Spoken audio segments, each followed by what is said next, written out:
Mr. Evans. Thank you, Mr. Chairman.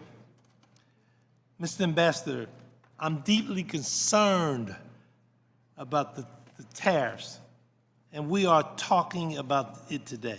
Philadelphia is the poorest big city in America, and it's hurting lower people income. There's a lot of money for a lot of people. Tariffs can only be used in a smart and effective way. And I feel from what I heard, it is not. It is something that we are concerned about. And I'd like to start out with this question, Ambassador Greer. My first question, what specifically is the president hoping to help the residents of Philadelphia deal with the higher cost of living that these tariffs would put on the average household? Does the president have a very specific plan and strategy to address the near-term harm it has created? Congressman, the president wants to ensure that we have good manufacturing jobs that pay higher wages to your constituents, just like what happened in the first term. He wants that to happen again, that they can have more money, better jobs in a stable environment and reshore manufacturing at the same time. So what would you say specifically, would you say? How would you describe that?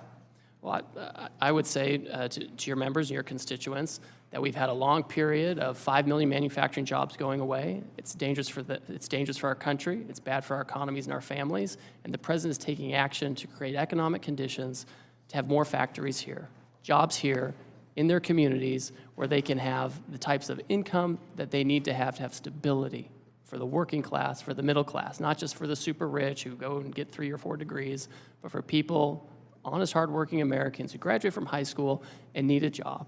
And they can have one that's stable and supports our manufacturing. Mr. Ambassador, Pennsylvania exports today $46 billion in manufactured product.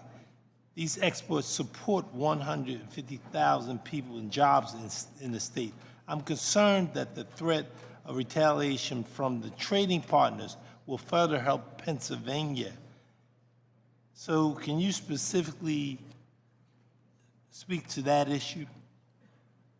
Yes, this is something that we watch really closely as well. And so in advance of the tariff action, I had many conversations with our major trading partners, and we told them, wait and see what happens on April 2, and then we can talk about what comes next. And so now most of our major trading partners have said, we're not going to retaliate against you. We want to talk to you about how to have more reciprocal trade. And that's a good outcome. I want to also talk about industry and small business, the effect that it will have, specifically when you talk about Philadelphia, on small business. Can you speak to that? Certainly.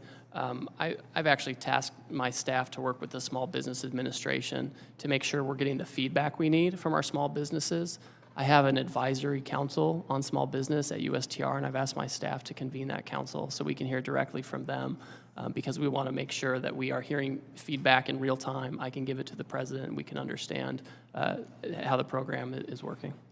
I'd like to thank you, Mr. Ambassador. Thank you, Mr. Chairman.